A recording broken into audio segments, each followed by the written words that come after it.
Daily. Taste the Daily. செம்மொழி தமிழுக்கு முதல் குரல் கொடுத்த பரிதிமா கலைஞரின் 155வது பிறந்த நாளையொட்டி அவரது சிலைக்கு அதிமுக சார்பில் மாலை அணிவித்து மரியாதை செலுத்தப்பட்டது. மதுரை மாவட்டம் திருப்பரங்குன்றம் விளாச்சேரி அருகே பரிதிமா கலைஞரின் சிலைக்கு அதிமுக சட்டமன்ற உறுப்பினர் ராஜன் செல்லப்பா உள்ளிட்டோர் மாலை அணிவித்து மரியாதை செலுத்தினர். பின்னர் செய்தியாளர்களிடம் பேசிய அவர், அடுத்த ஆண்டு அதிமுக ஆட்சிக்கு வந்த பிறகு பரிதிமா கலைஞருக்கு மணி மண்டபம், நினைவு தூண்கள் அமைக்கப்படும் என தெரிவித்தார். பரிதிமா கலைஞர் இந்த விளாச்சேரிக்கு மட்டுமல்ல, தமிழகத்திற்கே பெருமை சேர்த்தவர், தமிழறிஞர், புகழுக்குரியவர். ஆகவே அவருடைய புகழை சேர்க்க எல்லா அரசுகளும் முயல்கின்றன. ஆனாலும் இந்த விளாச்சேரி கிராமத்தில் இன்னும் சிறப்பான ஒரு மணிமண்டபத்தை அவருக்கு கட்ட வேண்டும் என்று ஆண்டுதோறும் சொல்லுகிறோம். அடுத்த ஆண்டு மாண்புமிகு அறிஞர் எடப்பாடியார் முதலமைச்சராக வந்தவுடன் விளாச்சேரியில் கண்டிப்பாக பரிதிமா கலைஞருக்கு மிகச்சிறந்த மணிமண்டபமும் நினைவு பின்னல்களும் உருவாக்குவதற்கான வழிவகையில் நாங்கள் ஏற்படுத்துவோம் என்பதை சொல்லிக் கொள்கிறேன். சிவகங்கை அருகே புதிதாக கட்டி முடிக்கப்பட்ட பார்வையாளர்கள் அரங்கத்தை அதிமுக சட்டமன்ற உறுப்பினர் திறந்து வைத்தார். தீப்புதூர் கிராமத்தில் மஞ்சு விரட்டு போட்டி நடைபெறும் போது பார்வையாளர்கள் பாதுகாப்பாக அமர்ந்து கண்டு ரசிக்கும் வகையில் பார்வையாளர்கள் அரங்கம் வேண்டும் என அப்பகுதி மக்கள் சிவகங்கை தொகுதி அதிமுக சட்டமன்ற உறுப்பினர் செந்தில்நாதனிடம் கோரிக்கை வைத்தனர். அதன்படி அவரது தொகுதி மேம்பாட்டு நிதியில் இருந்து 7 லட்சம் ரூபாய் மதிப்பில் பார்வையாளர்கள் அரங்கம் கட்டப்பட்டுள்ளது. இதன் திறப்பு விழாவில் கழக நிர்வாகிகள், தொண்டர்கள் மற்றும் பொதுமக்கள் கலந்து கொண்டனர். தென்காசி அருகே அரசு ஆரம்ப சுகாதார நிலையத்தை பூட்டிவிட்டு ஊழியர்கள் வீட்டிற்கு செல்வதால் மக்கள் சிகிச்சை பெற முடியாமல் தவித்து வருகின்றனர்.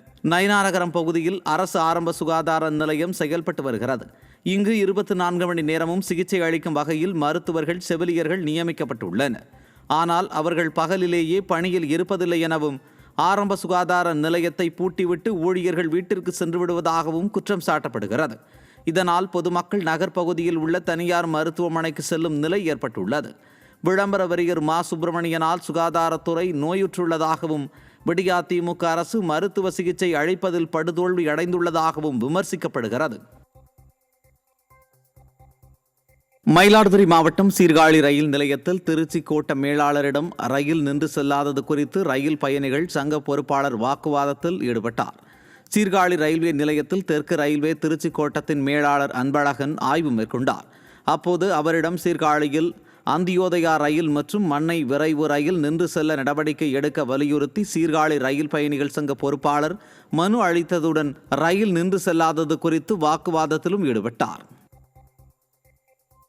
திண்டுக்கல் மாவட்டம் கொடைக்கானலின் முக்கிய நீர் ஆதாரமாக விளங்கும் மனோரஞ்சிதம் நீர்த்தேக்கத்தில் மழையின்றி நீரின் அளவு வெகுவாக குறைந்துள்ளதால் அப்பகுதி மக்கள் அதிர்ச்சி அடைந்துள்ளனர்.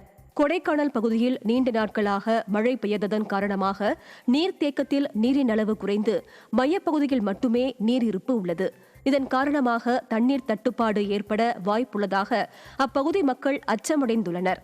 ஸ்டாலின் அரசு மக்களின் நீர் தேவையை பூர்த்தி செய்ய நடவடிக்கை எடுக்காமல் அலட்சியத்தில் உள்ளதாக குற்றச்சாட்டு எழுந்துள்ளது.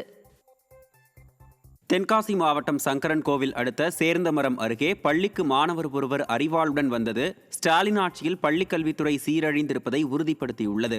வெள்ளாளங்குளம் அரசு பள்ளியில் +2 மாணவர் முன்விரோதம் காரணமாக சக மாணவரை பழிவாங்க புத்தக பையில் அறிவாளை மறைத்து வைத்து எடுத்து வந்துள்ளார். சமீபத்தில் ஈரோட்டில் அரசு பள்ளி மாணவன் சக மாணவனை கொலை செய்த நிலையில் பள்ளிக்கல்வித்துறை விழித்துக் கொள்ளாததால் அரசு பள்ளி மாணவர்களிடையே அறிவாள் கலாச்சாரம் அதிகரிப்பதாக பெற்றோர் வேதனை தெரிவிக்கின்றனர்.